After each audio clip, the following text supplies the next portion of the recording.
let's do that. And if you need to respond to a text, that can happen in the next 1 minute. Then after that, we'll proceed with our processes.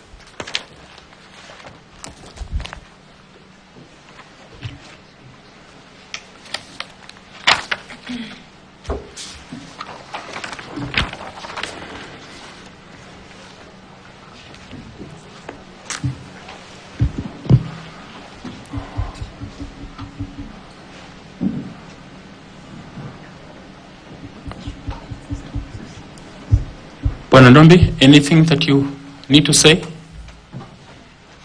Jeremiah Ndombi? Nothing? Okay.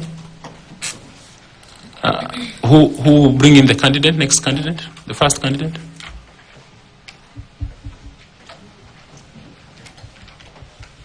Has he come?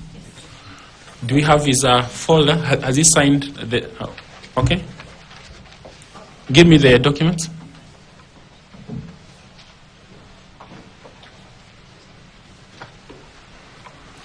Has he signed the one pager? Has he signed the one pager, Christine? And you have it?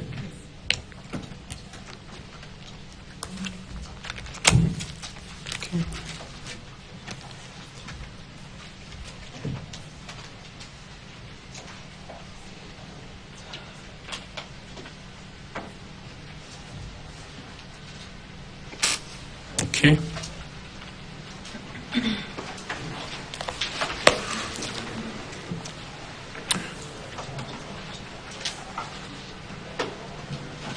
Christine? I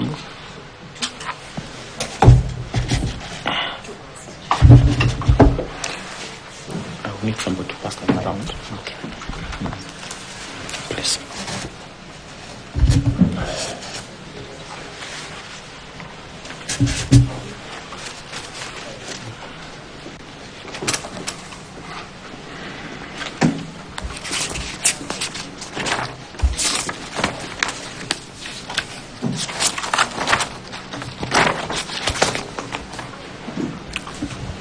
So members, our first candidate is Abdikadir Lorot H. Ramadan, and his documents are before us. If you're ready, I will ask that they bring him in.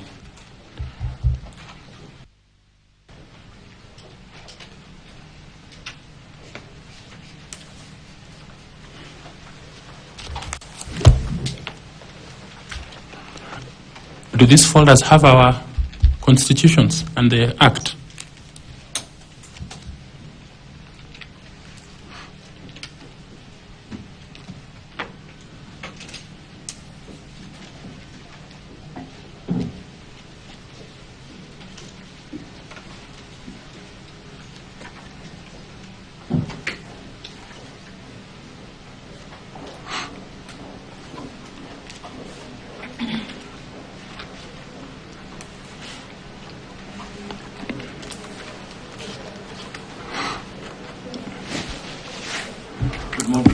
Welcome.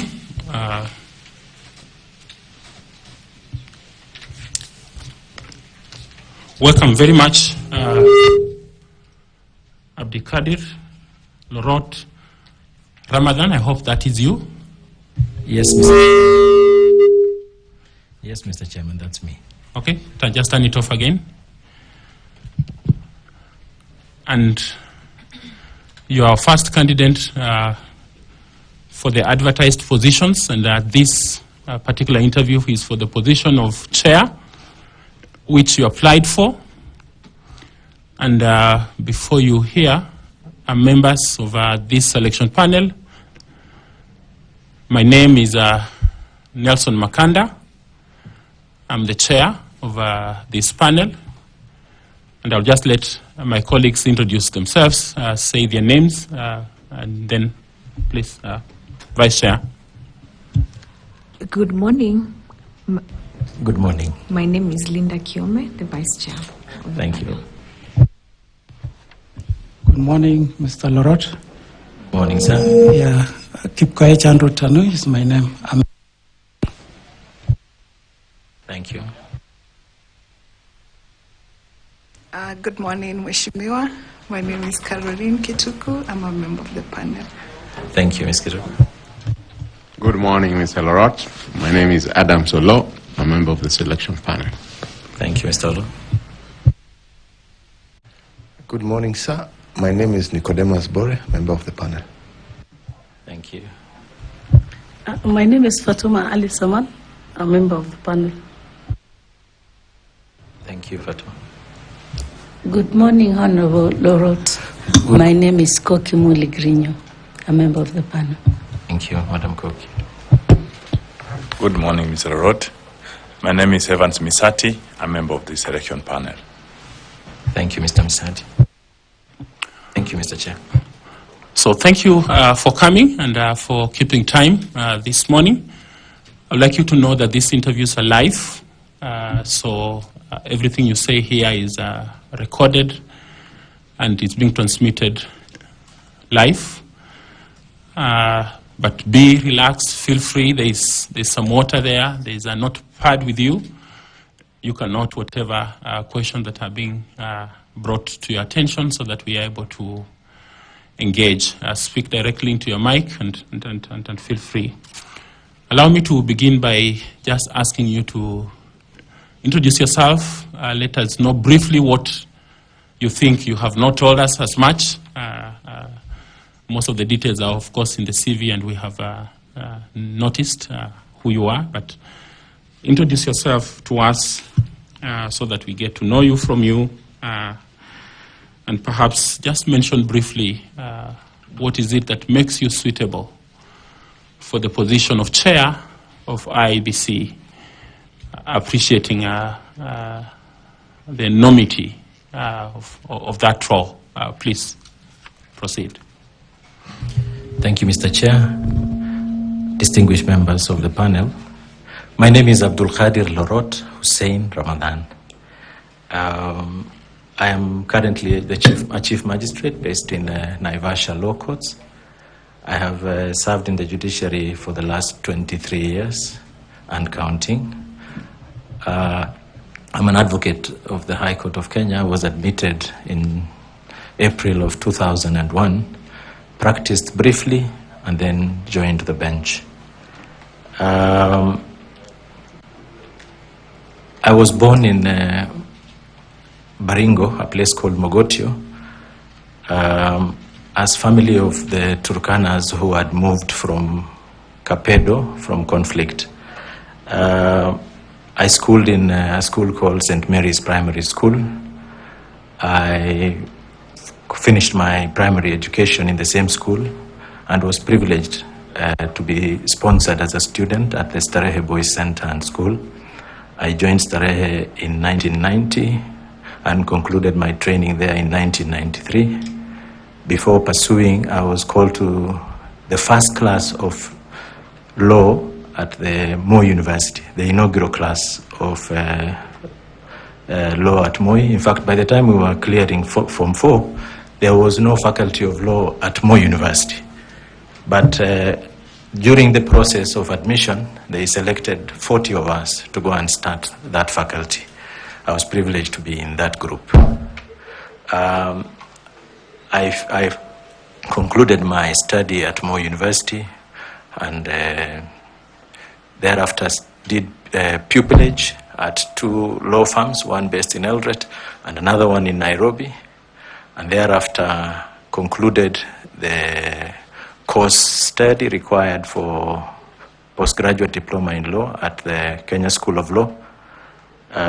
I was admitted then as an advocate, as I have said, and from there I practiced briefly in Nakuru, in Eldoret first with Yano and Company Advocates, and then in Nakuru with 2 law firms. First is Kagushi and Company, and then Mirugi Karaoke and Company Advocates. In between this practice, before I joined practice when I was still awaiting admission, I served as a legal assistant at the Kerio Valley Development Authority. I have had a distinguished career in the judiciary where I joined as a district magistrate. They call them the district magistrate of the second class professionals. I started my career at Nkubu Law Courts. When I was at Nkubu Law Courts, I was transferred to header station at a very young age at Igishugu Law Courts. I served in several court stations from there. I served as a head of station in Gatundu, head of station in Githunguri. Then I came to Makadara Law Courts before I was transferred to the Judiciary Training Institute as a trainer, but then joined Kapsabet Law Courts also to head. When I then came back to Milimani Commercial Courts, which is what we call factory. I think Madam Linda Kiome knows the type of work that's there. And in or around 2012, the President of the Republic of Kenya, through I think the advice of the Honorable the Chief Justice, nominated me to be a member of the Commission of Inquiry into the ethnic clashes in Tana River, Tana Delta, and Tana North districts. We concluded this task under the chairmanship of Her Ladyship, Lady Justice Grace Nzioka. We concluded the task and returned our report to the President on these ethnic clashes, which became part of what you now see as policy on the Greater Tana.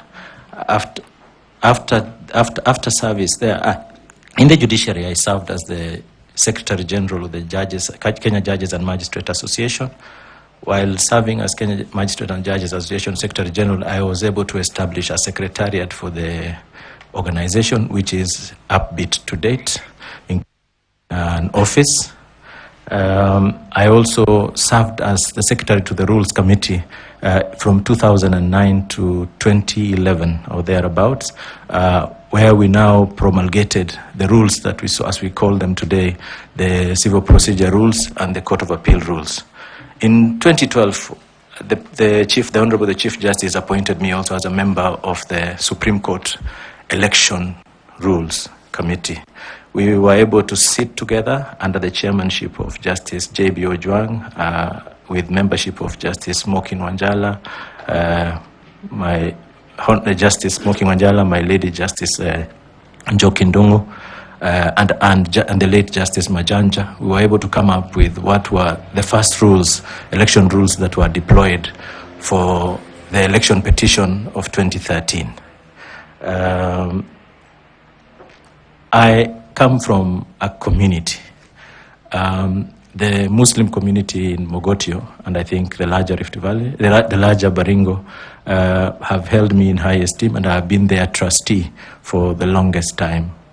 We have been able to do a lot of work as a community. We have put up several mosques. We have been able now to put up water for use by these mosques and alleviate certain things about school fees and things for our Muslim community within Mogotio. Basically, I do not want to speak about the good things that I have done as a Muslim, because I expect my reward to come from God. But in the judiciary, I have served well as chair of several committees, including the chair of job evaluation and job description and evaluation, lastly, which was used by the Judicial Service Commission to negotiate with the Salaries and Remuneration Commission for the judiciary. Fair enough. Briefly, why do you think you are suitable for this position? Thank you, Mr. Chair. My first witnessing of an election was somewhere in 1988, which I was still a minor, but I witnessed an election where there was Mlolongo at the time. Having seen how parties would come with their photographs, hold them, a candidate, their photographs would be on their head, and then people come to line up behind them, and then they would now tell others not to come and line up behind this candidate and push them to the others. I saw quite a number of malpractices around that time. my experience in Tana River was that there was ethnic clashes, but the underlying reasons that were there for those ethnic clashes had something evidently to do with the devolution system that the country was adopting, and there was a community that was feeling that it would miss out on leadership in this area, and therefore instigated violence so that there would be transfer of voters from one area to another. I think I'm suitable. I have held positions within the judiciary where I've discharged my responsibilities with utmost integrity and with efficiency and with professionalism. This job, before I applied, I had a discussion with people who matter to me, including my family and members of my family. And one of the things that was going around is that this is a very heavy position. This is a very tough job. And that even if you're a good man, chances are that you will walk out tainted. I said, this is the period where patriots step up and say that their country needs them. And this is the time, looking at what happened in the last election and what happened between the commissioners, I think this is the time to consolidate whatever we have so that we can at least induce in this institution some level of confidence and give it credit with members of the public, because there is a bit of loss of confidence in the institution, and I think good men must step up for this position. So fair enough, you're suitable, good man. Not just good man, I am professionally qualified for the position. I've also served, and I know and understand how to manage organizations. Thank you very much. I will ask the Vice Chair, Ms. Linda Kiome, to take up the next section. Thank you. Thank you, Mr. Chair. Thank you, Chairman. Honorable Lorot, the IEBC Act, it envisages a commission that comprises persons with mixed sets of skills and disciplines. Please tell this panel the skills and competencies that you possess that brings in a new form of aura for purposes of your work as a chairperson of the commission. Thank you, Madam Chairperson. First and foremost, the constitutional requirements are that you should be an advocate of a certain number of years in practice. Secondly, I have, like I've said, I've not just been your traditional judicial officer who sits in court, goes home. I've also served in capacities where my decision was required for the purposes of greater good of both the institution and the country. I bring in the skill sets of competence. I bring in the skill set of collegiality and teamwork and being able to achieve within a team. And I also bring a skill set of my professional qualifications as an advocate and having served. Like I forgot to mention that I have been a trainer with the Judiciary Committee on elections, and I have done 2 election disputes before me. And from those 2 that I have been able to handle, I was able to mine what is some things that are important to bring changes into the institution of the IEBC. When I handled the election disputes before me, I was able to determine that there are gaps here that needs to be filled. And these are important tools that I bring with me. I also bring with me the judicial approach to issues. I'm a judicial officer, so I'm bringing with it decision making where we import those values that come about with our decision-making approaches, where we do fairness, we ensure that parties are happy and are pleased with everything that we do in the determination of disputes that come before them. I bring also the I think I want to rub this into the commission. I actually want to say that there is infusion of integrity. There is an infusion of integrity into the institution that has to come from the commissioners themselves, who must lead from the top. And I think I'm that person who will be able to lead from the top with that integrity. Thank you, Madam Chairperson. Thank you. Did you say you have any other training other than your legal and law training? Yes, Mr. Chairman. I am a continuing student of Masters in International Conflict Management. The only thing that I think remaining for me to conclude that is deliver my report. I had a discussion with my supervisor in early January, and I'm able to complete this so that by September I'll be able to graduate. And the reason it has delayed for me to conclude this particular Masters is because first I fell sick in the beginning when these issues when I concluded the coursework, and then thereafter I took up a task to do an interrogation of the conflict between the Pokot and Turkana, because it is home to me, and there are dynamics that are changing every single day, so I keep changing and reviewing my position on certain things. Thank you very much. Next, I would like to ask member of the panel, Madam Caro Kituku, to take up and ask you some questions. Caro. Thank you very much, Chairman. Honorable Lolot, you have told us that you have not been a traditional judicial officer, in your own words, quoting you. The IEBC chairperson is expected to have a legal background, which you have. So now please tell us, as a judicial officer, how have you contributed or been involved in elections or any electoral matters? And while at it, tell us what has been your major contribution to the electoral processes in Kenya. Thank you. Thank you, Madam Kituku. I have handled, like I have said, 2 election disputes, and there were election offenses. And there were serious election offenses that were the results of which were being awaited by the Supreme Court so that they can make a determination on a gubernatorial issue.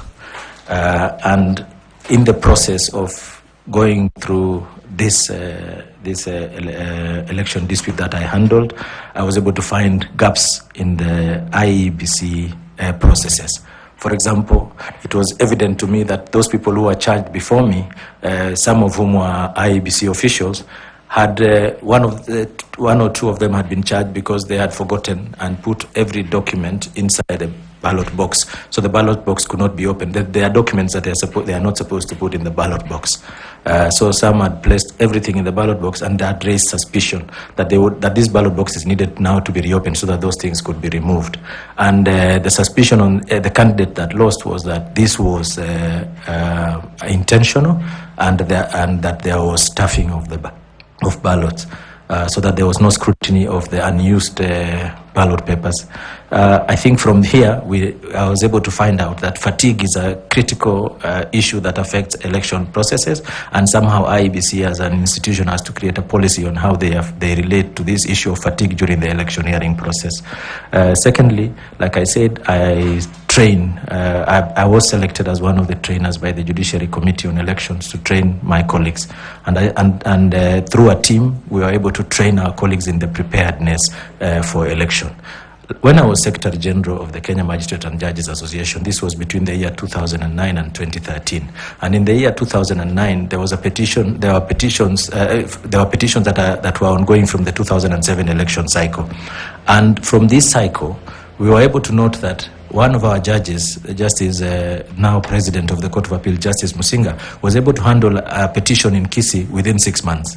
And then we said, if it can be done, then it's something that we are able now to create the timelines for it and then make proposals for it. So this is how, as a Kenya Magistrate and Judges Association, we are now able to now drive the effort that our colleagues and every one of us is able to conclude election petitions within 6 months. Secondly, I forgot to mention that I was representing the judiciary during the writing of the Constitution.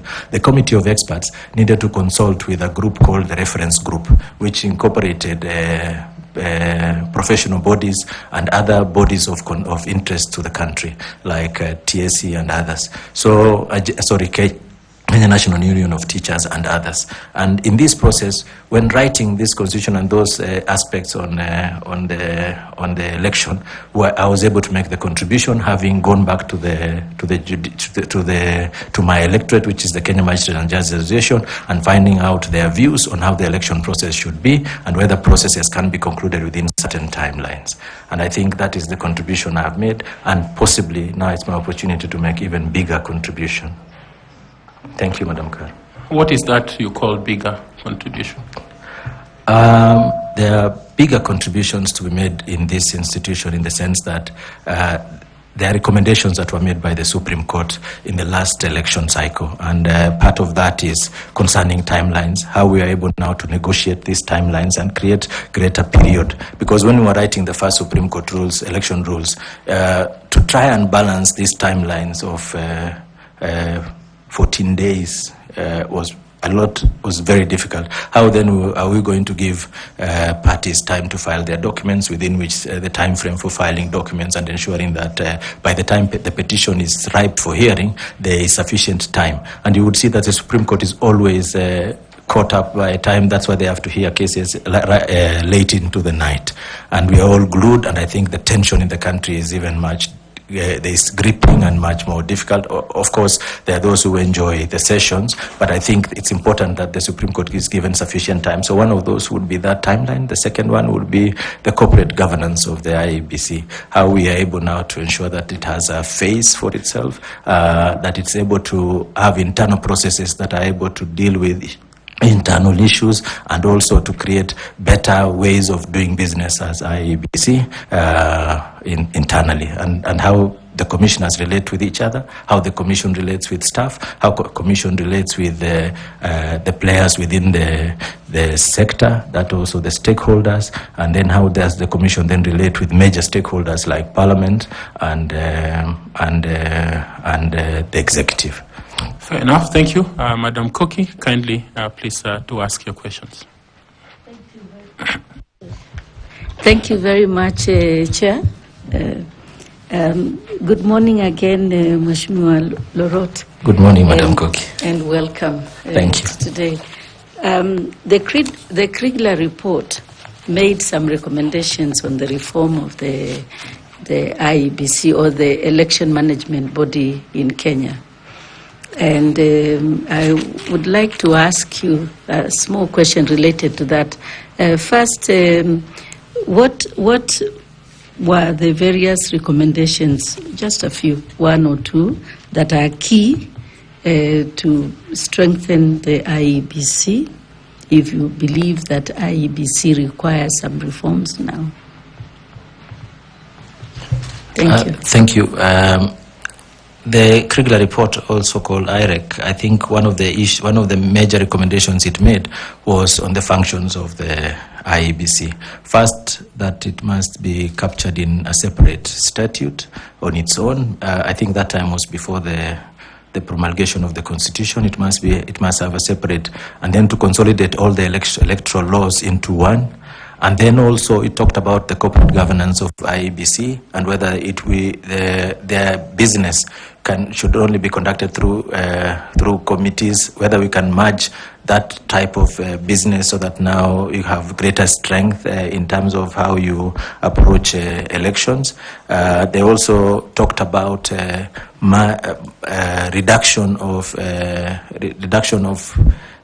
stricter timelines, stricter observance of timelines. They talked about having a media strategy so that it's not just because the election that were announced, so that Kriegler's committee were to review, announced by KBC, and then there was a shutdown on other media houses, and I think those are some of the contributors to what we saw as the 2007 election violence. Thank you very much, Chair. Thank you. Thank you very much, Madam Koki. I'd like to ask FCPA Tanui to kindly ask his questions. Thank you, Chair, and again, good morning, Honorable Lorot. Good morning, Mr. Tanui. Now, in 2017, the National Assembly's Public Accounts Committee, while reviewing the Auditor General's report of IEBC, observed that there were instances of outright conflict in the functions of the CEO and the chairman of IEBC. And it went on to say that such conflicts arose mainly on procurement matters, and especially procurement of KIMS kits and other election materials. You are aware that just, I think, a few weeks or last month, IEBC requested for a budget of 62 billion to procure and conduct elections for 2027. As the chair of IEBC, and if considered for this position, how do you ensure that there is transparency in the operations and procurement functions of IEBC? Thank you. Thank you, Mr. Tanui, for that question. Firstly, I think this is what the Supreme Court talked about, corporate governance of the IEBC, and saying having defined and definitive roles for chairman, the commissioners, and how they relate with the CEO alongside other members of staff. As structured, the IEBC is that the CEO is the accounting officer, and therefore IEBC does the procurement through what is called the best practices for procurement is to do procurement through committees that are set up within the IEBC and are gazetted for that purpose internally, or either gazetted or internally circulated by the accounting office. First, as chairman, my responsibility, and I think also of other commissioners, is policy oversight, and policy oversight and strategy. As to the day-to-day and actual running, that should be done by those who are tasked with the functions of pushing everything. So as chairman, we receive recommendations, so we approve what strategic guidelines are offered by the technocrats within the IEBC, because we will not all be technocrats or have the know-how on every bit and aspect of the electioneering process. So I think first and foremost is that to reduce this issue of conflict between chair and CEO on specific things like procurement, the only thing we give will be oversight and also directions that this is the type of things we need, this is how to be procured, but the participation of the chair in the procurement process, I think, would be faulty and wrong within the procurement laws. The chair can only give directions so that the CEO and others are able to function. This is what is expected of an institution, so that we have institutional framework where it functions with directions from the policy and oversight. Thank you. Okay, next I'll ask Evans Misati to ask some questions. Thanks so much, Mr. Lorot. Now, on the same forum on the issues of IEBC, the chairperson and the secretariat, you have said that the commissioners have to provide oversight and directions. But you realize that the general public recognizes and the buck stops at the commissioners. But the people who are conducting the actual operations at the secretariat. So in your own view, what do you think should be done to make sure that the people, the buck stops at them, they have the control as much as we have that oversight and directions? So how do you divine the working relationship, assuming you are given this position as the chair? How will you divine the relations, or what structures will you implement to ensure that that is done? Thank you, Mr. Misati.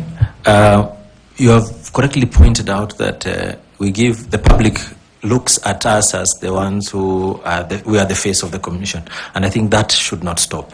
The face of the institution should be represented by the chair and the commissioners. That should not stop because that is the face of the institution.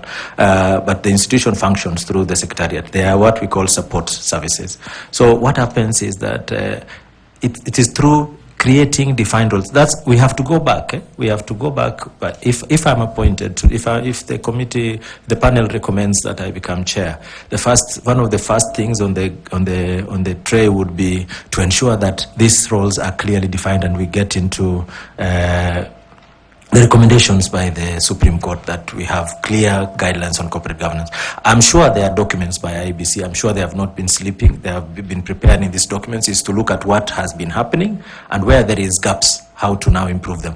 But the communication of everything about the commission should be left now to the chair, so that if there are issues that are for communication, the chair can delegate this function. But for communication of serious aspects of the commission should be left so that the public is aware we are procuring. When we say we are procuring, it's not that the chair is procuring. It is the commission that is procuring through various committees. You would have perhaps a chair of that committee for procurement would be a commissioner who is well versed in aspects of procurement or public finance. And therefore, when they are making the recommendations through their panel papers to the commission, it comes to us and then we approve, or we make changes, or we say these are issues we now need to go and negotiate with finance so that there is disbursement of funds. And I think that is how a proper system works. Thank you. Thank you, Mr. Misati. In answering that question, you talked about various committees. Do you want to speak about those committees, whether they are existing or the ones that you think you come up with as a chair? I think there would be critical committees. I think I can't speak about the ones that are there or not, because I'm not sure at the moment what exists in the infrastructure of IEBC as committees. That would require insider information on the operations of the IEBC. But I think the best way would be to approach issues through committees. I think the ones that just come right into my mind would be a finance committee, a committee on legal, a committee on voter education, a committee on voter education and registration if it has to be merged, but if it is to be separated because of the critical areas that each of them faces. I think also a committee on media and outreach and communication, and then a committee on monitoring and evaluation and planning. Monitoring, evaluation and planning. Those are critical committees that should be there in every institution. Okay, thank you very much. Next, I'll ask Ms. Fatuma Saman to interact with you briefly. Good morning, Mr. Lorot. Good morning, Fatuma. Stakeholder engagement is a critical component of a successful electoral process, and particularly to position the IEBC as an impartial arbiter. So would you tell us what experiences you think you'd be able to bring on board that can help ensure that that component is taken care of? Thank you, Fatma. Mr. Chairman, I forgot to mention, and I think it was a very serious oversight, that I have been the chair of the Court Users Committee National Steering Committee from its inception up to the year 2022, when the National Council on Administration of Justice decided that that position ought to be handled. I think they made certain changes within their structures, and that position now needed to be handled by a judge. So I was replaced by my Lord Justice Mabea. But I have been chair since its inception, and Court User Committee is about stakeholder engagement. It's about, first of all, mapping out the stakeholders and having clear outcomes. In this position as Court User, as a chair, national chair of the court user committees. First, it was something that was achieved through the Kenya Magistrates and Judges Association, so that I don't take credit for the fact that I became the first chair by default. But we were the institutional memory of how the institution of the judiciary operates. We realized the judiciary is not alone. When we get the flack for things that are going wrong, sometimes it's not ours. It is because certain stakeholders and critical partners and actors within the justice chain don't operate properly. So stakeholder engagement is actually my greatest strength.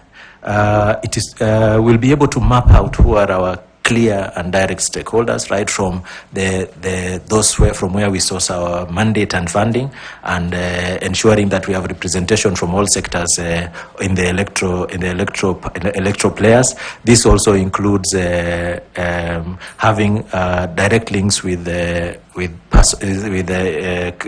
strategic groups, particularly those special groups like persons with disability, persons with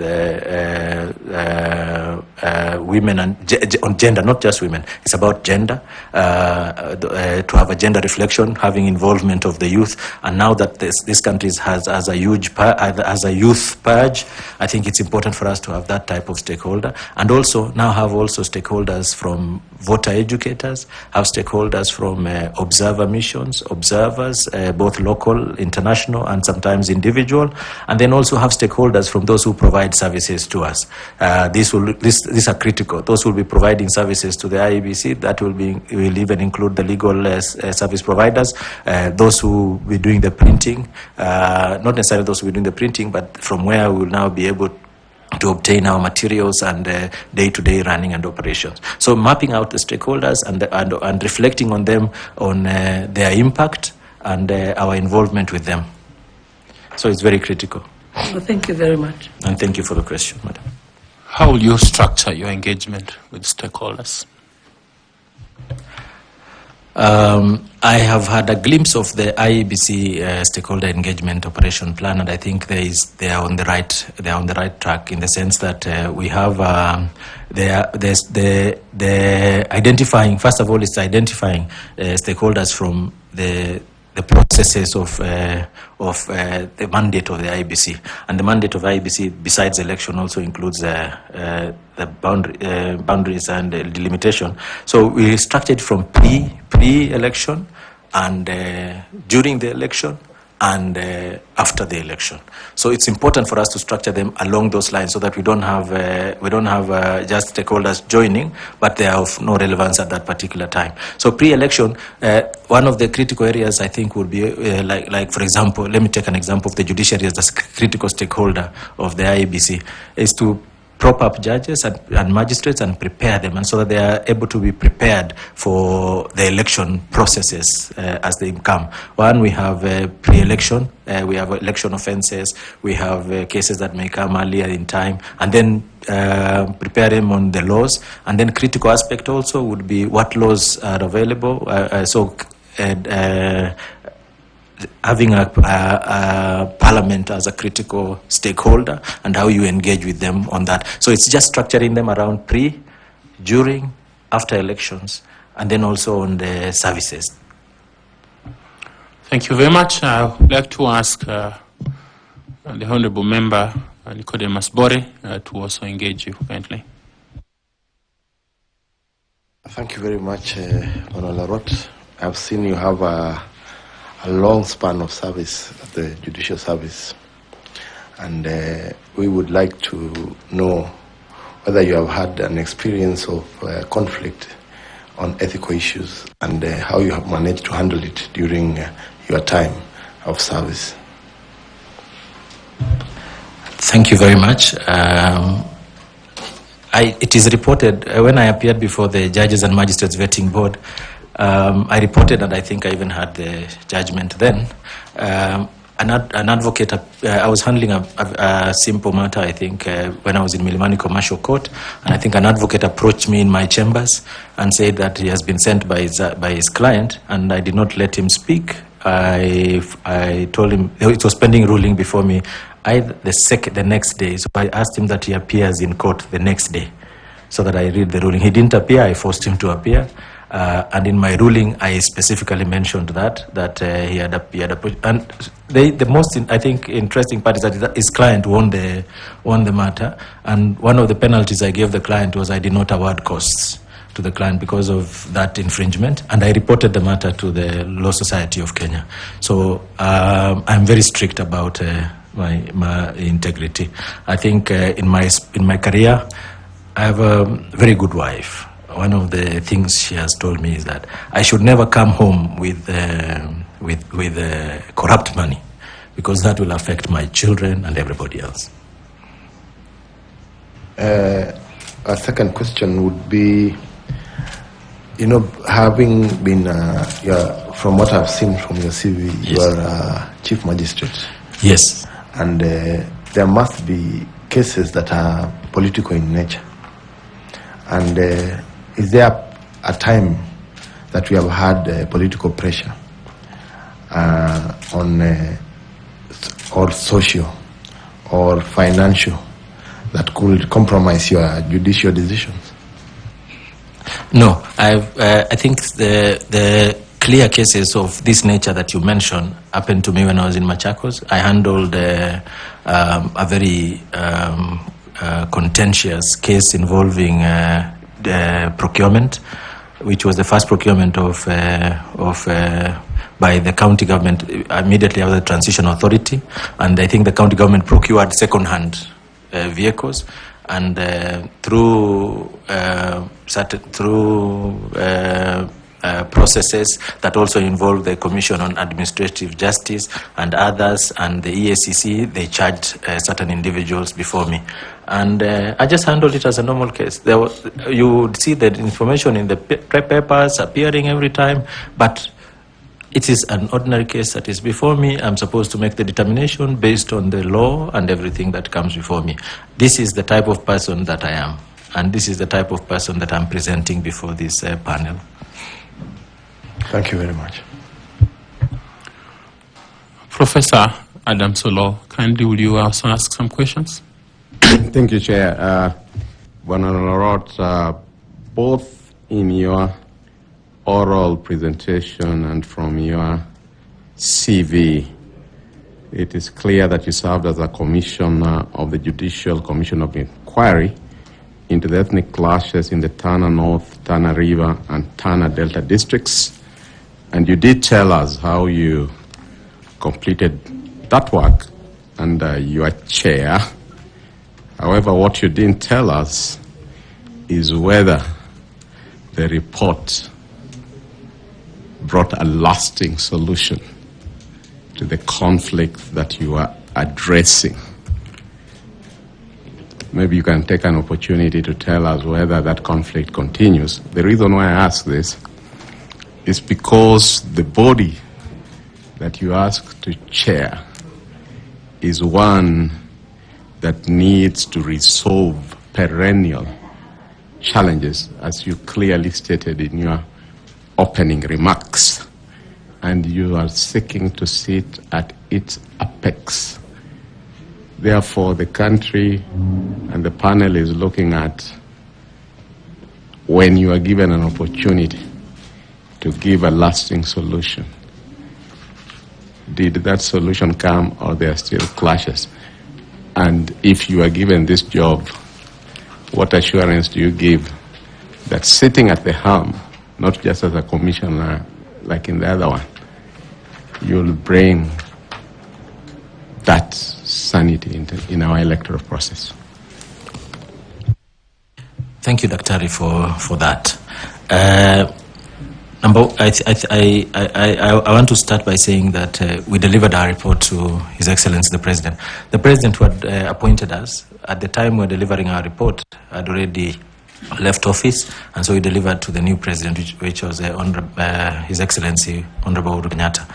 By the time we were delivering the report, we looked at, there were 3 tiers of issues that we looked at from the Tana Commission. I think I can sum up as 3, but there may have been more.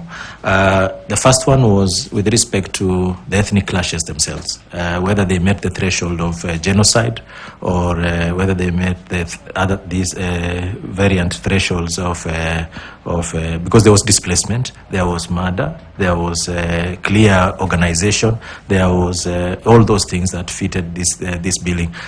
Then the next stage that we looked at were the perpetrators known. Fortunately, we had witnesses who testified before us, and from there we were able now to involve the Office of the Director of Public Prosecution to act on them, and charges were preferred. In fact, from our report, we had a separate report on those to be charged from the recommendations of the Commission. And those who were charged, the cases were ongoing in both Garsen and Malindi High Courts. And in some instances, I think for those that occasioned gender-based violence, those who were charged before the Garsen Court, that was the first recommendation that we made. And I think in the other recommendation was about economic activity, because what were the triggers of this violence? The triggers, we noted the triggers were related to resource conflict. They were also triggered by just inter-ethnic clash. There were communities that had never remarried. They had never intermarried in that area since time immemorial. And in fact, they used to live separate. We will find this is the village of this particular community. I don't want to name them. And these are the community. Whether our report succeeded is you can see one of the efforts that we tried to look at was the land structure and tenure in Tana. And one of the those issues were resolved, I think, by placing some of the land into agricultural for purposes of ensuring feeding of the country. One of the achievements we can say from our report was when we said they could Tana River can actually feed this nation, and if it is possible for the land tenure system to be looked at fully, then it can work. As to whether it was implemented, the implementing authority was the executive. So I'm not sure, because I didn't follow up. I went back to my court work immediately after that, but I should think that from my observation, there are some changes. Yet I can see there are returns of there's return of some of this chaos, and from this that is why that's what actually pushed me to go and study international conflict management as a master's program, and actually to just be able to and that's what has taken a bit of time, because I'm also looking at myself as an informant in my own research paper. So I'm gathering that information for purposes of ensuring that this is protected and preserved, and for future purposes of enabling the commission, institutions such as the Commission, to see that there is an interrelationship between resources and election and electioneering malpractices. Thank you. You told us that you have been in service 23 years and counting. If we were to make you chair, what would you like to be remembered for in the judicial service on your professional conduct? How would you, if you were to succeed and now you go to the Commission? I think my colleagues on the bench I would like them to they would respect me. I would like to be remembered as a person who was respected by my colleagues and my peers. And I think that is sufficient for me, because that was a service, and I think I needed to be respected. I think I am respected by majority of my colleagues on the bench, and I have cut out a career that has spanned all these years with service and honor. Thank you, Chair. Have you ever sought to be promoted to the higher court? Yes. And what experience have you had there? I applied to be promoted to be judge. I went through an interview. There was no complaint on my part. I went through a process of interview, but the Judicial Service Commission to make. I was not one of those selected at the time. And I think that's all I can say. I was not selected at the time. I have applied once.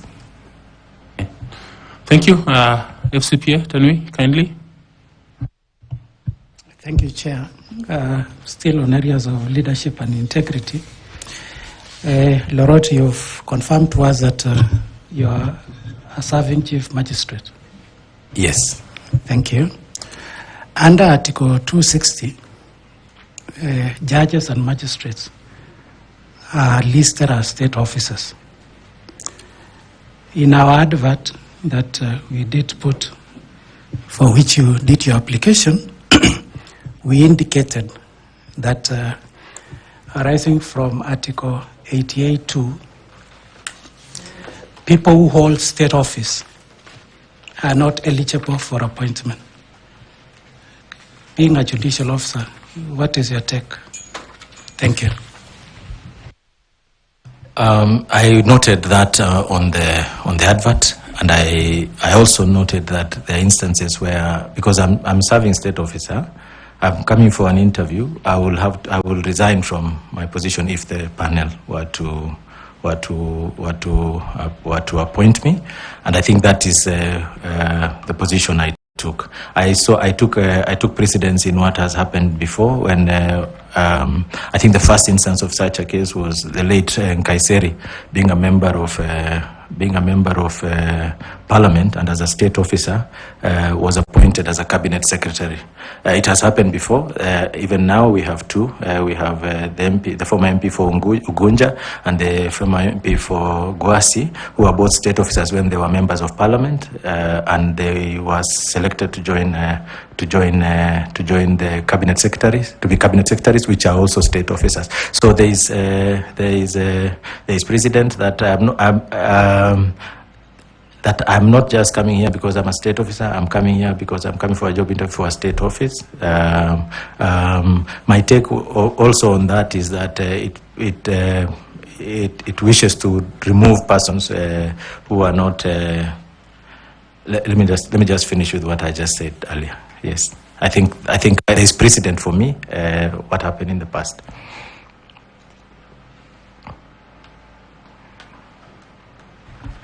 Thank you very much. So you think there is no conflict between who you are and what you are seeking to do? I do not think there's any conflict. Okay. You will be ready to resign, that's what you're saying? Yes, I will be ready and willing to resign instantly, okay. Once confirmed. Thank you. Professor Adams, do you have some other questions you'd like to ask? Yeah, Bwana Lorot, you gave us a history that as a minor, you started becoming interested in elections, the Mlolongo, the famous or infamous Mlolongo in 1988. So I'll just ask you a general question because you seek to lead the IEBC, and therefore I believe you are very much aware of the electoral map of this country. How many constituencies are in Kiambu County?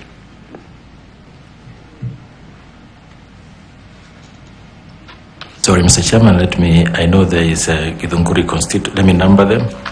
There is Githunguri, there is Kiamba, there is Lare, there is Kikuyu, there is Thika, there is Ruiru, there is Gatundu, the two Gatundus, Gatundu North and Gatundu South. I should think this would be it. There are 1, 2, 3, 4, 5, 6, 7, 8. There should be about 8, if not, if maybe more. But these 8 I can remember them. Thank you, Chair. Okay, Koki, do you have a follow-up question? No, Chair. Thank you. Okay. Okay, and how many wards in Baringo, since that is home? I'm from the lower part of Baringo. I'm from Mogotio, and I cannot hazard. I know that there are 3 wards in Mogotio constituency, but I cannot hazard the number of wards in the entire Baringo. But if we were to look at the 6 constituencies, then it should be something in the region of 18 to 20. Okay, thank you, Madam Vice Chair.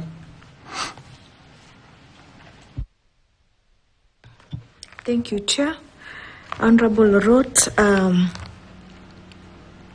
when your career is looked back on, what would you like to be remembered for in terms of integrity and professional conduct? Thank you, Madam Kiome. I presented before the Commission the finding of the vetting and judges and magistrate board, and because this was also an analysis of career up to and including that period. And if you look at from paragraph 32, I don't know where the document is, but if you look from paragraph 32 onwards, you will see that by the time the vetting board was making a finding, it said that I am hardworking, I am forthright and honest. And I think that those will be the hallmarks of anyone who wants to be received in any career. And I think that's why I said it was a very humbling report. I actually asked my mother whether she can use the same terms on me, and because I'm her son, I will not reveal what she said. But I think it was very humbling. Thank you, Madam Chair. As a magistrate, I presume that you experience difficult and dilemmas, issues coming to you to rule and to make judgment. Some maybe those that appeal to your emotions and things like that. How are you able to separate yourself as a Brigadier Lorot so that you are able to serve your clients impartially? To be very honest, Mr. Chairman, it has taken time for that to evolve over a period. Because when I joined the judiciary, I was a fairly young man. I was unmarried. And then when you're married, and I think one of the incidences that took me by, I think, and I always remember, is when I worked in Gatundu Law Courts, and there was a minor, 2.5 years old, who could not testify because of age. And this was a defilement case of a minor boy. I had my son then was around the same age. And when the testimonies were coming, I could only reflect on my son. So the distinction between personal emotions, it takes time to grow out of it, because these are emotional issues. But I think I am fairly. I think I have fairly grown in emotional intelligence over my very many period of service, and I'm able now to distinguish between my own and the emotions of others, looking at my own weaknesses, where my weaknesses fall in terms of certain biases that I have as a person who grew up, for example, in conflict areas, because my grandparents came from Kapedo, and as we all know, Kapedo is a war zone. So having grown up in those, so when I see, for example, when I was new in the judiciary and I would see cases of people stealing stock theft, it would affect me much deeper than I think it would affect the next person. So over time, I have grown and been able to accept that these are the realities. And now, while I cannot they say that as judges, or magistrates, we are still human beings and products of our own society, products of our own biases. I am Muslim, for example, and there are certain tenets of Islam that may not be condonable. So I've been able to separate what are my own biases with what is before me. And this is possible to do, and I think that is the reason why I've been able to sustain myself in this position and grown from the position before over a period of time. Thank you very much. Just checking with you whether you have been able to present to us your clearance certificates and all of them. Yes, I have. I presented all the clearance certificates. In fact, there was someone to assist with all of them. There's a checklist actually that was prepared. Okay, thank you. Thank you very much. You have responded to our questions. I would like to thank you for your time and to appreciate that you have taken judicial diligence in responding to our questions and preparing for this interview. I don't know whether you have any question for the panel so that we could be able to engage. I think I do not have a question, just to appreciate you, Mr. Chairman, and the panelists. First, out of all the applicants, for shortlisting me. It's not a mean feat. I come from a minority community who have not been recognized for a long time, and I think this is a first. Secondly, I think I want to appreciate the fact that you have been very kind and very kind to me, and this has been a dialogue as opposed to an interrogation. So I really appreciate that, Mr. Chairman, together with the panelists, and I wish you well in your ventures as you continue to interview the rest of my colleagues who will appear before you, and I wish you grace. Thank you very much. We appreciate that you spend time.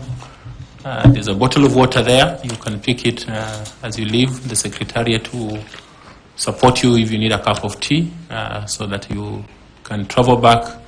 Did you say Naivasha? Yes, Mr. Chairman. Okay, please take our regards to the people in Naivasha. Please remember to pick your certificates so that you don't leave them with us. We appreciate. Thank you, Mr. Chairman. Asante. Thank you. Thank you.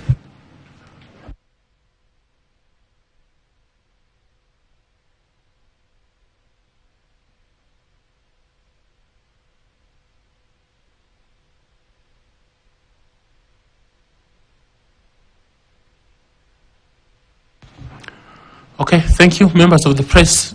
Can I ask you to give us some time, if you don't mind, please. Yeah, you just leave your cameras, but so that you allow us to be able to. Yeah. Yes. So they're disconnected. Yeah, but we'll be having the next person in another 40 or so minutes.